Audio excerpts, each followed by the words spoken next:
ला लिया। बारात आई, विवाह तैयार हुआ। वैशाख शुक्ल अक्षय तृतीया का देवकी वसुदेव का विवाह हुआ। 7 बहनों का एक ही घर में। वहां 7 राजकुमार, वसुदेव जी 7 भाई थे, यहाँ 7 बेटियां देवकी, 7 बहनें हैं। अलग अलग मंडप बनाए गए, अलग अलग पंडितों ने। गर्गाचार्य जी यदुवंश के कुल पुरोहित हैं। गर्गा पुरोहितो राजान यदु नाम सुमहा तपा। जो यदुवंश के कुल पुरोहित हैं गर्ग जी महाराज, गर्ग जी महाराज की उपस्थिति में और उनका पानी ग्रहण कराया गया। 6 बहनें बड़ी थी, इसलिए उनकी विदा पहले कर दी गई, और सबसे छोटी थी देवकी, उसकी विदा रोक ली गई। बाद में चलन करेंगे, बाद में चलावा होगा। ऐसा होता था पहले। छोटी बेटी का विवाह हो जाता था तो चलाया नहीं करते थे, आना जाना नहीं करते थे। 10 साल में 5 साल में जब बेटी समझदार हो जाती थी तो उसका चलाया हो जाता था, दोबारा विदा करते थे। महाराज वसुदेव को एक दिन विदा के लिए बुलाया गया। वसुदेव जी अपनी पत्नी की विदा करने के लिए कुछ दिन बाद पहुंचे। इतना ज्यादा दहेज दिया महाराज यदुवंशियों ने, भोजवंशियों ने यदुवंशियों के लिए। कितना?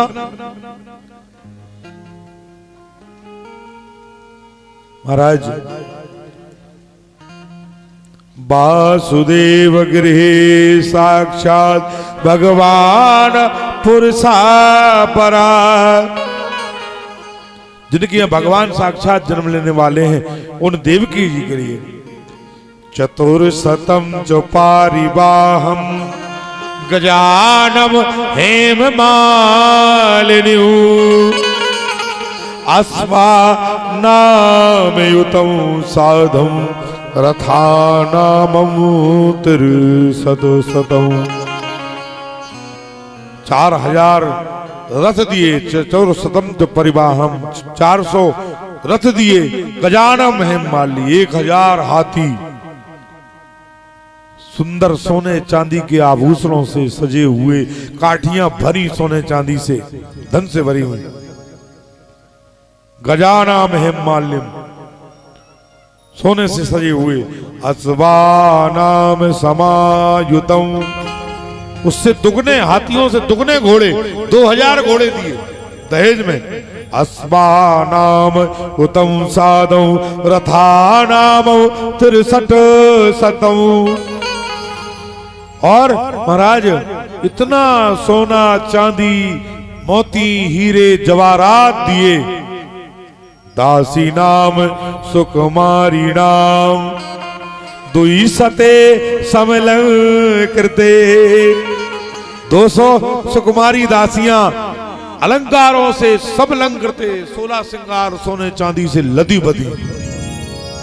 राजाओं की दासियां भी रानियों की तरह रहती थी, ऐसा नहीं रहती थी कि जो है बेचारी उनके पास पहनने को गंदे कपड़े हैं या उनके पहनने के लिए जेवर नहीं है, जेवरात नहीं है। सब अलंकृत हैं सोने चांदी के जेवरों से।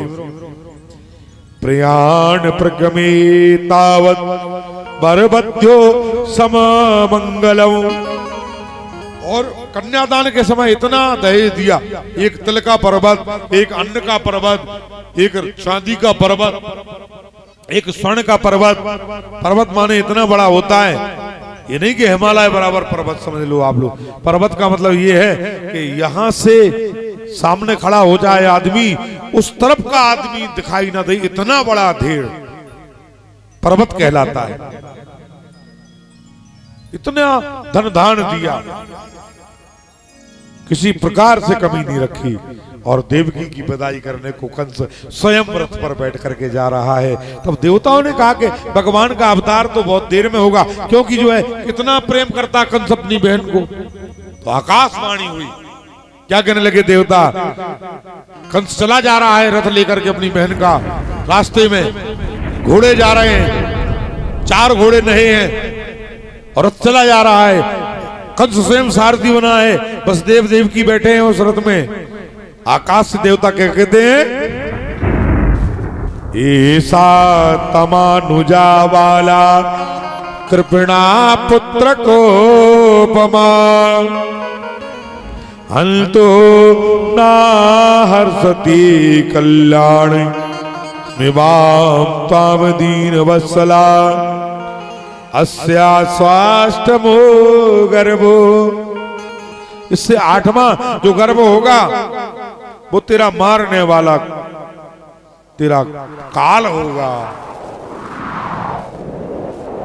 हे कंस, जिस बहन को इतने प्रेम से तू विदा करने ले जा रहा है, इसी बहन के गर्भ से 8वां पुत्र तेरा काल होगा। आकाश से देवताओं ने आकाशवाणी कर दी। रथ को रोक करके वो वाणी को सुनने लगा देवताओं की। कितना प्रेम करता मैं इस देवी को, अपनी जान से भी ज्यादा इस बहन को प्रेम करता, और इसी के गर्भ से मेरा मारने वाला, मेरा हत्यारा पैदा होगा। तो क्या इसने जन्म ही इसलिए लिया है कि ये मेरे हत्यारे को जन्म दे? तो न रहेगा बांस, न बजेगी बांसुरी, न रहेगी देवकी, तो फिर कैसे जन्म लेगा वो 8वां मेरा मारने वाला काल? मैं भी देवताओं की वाणी को झुटला दूंगा।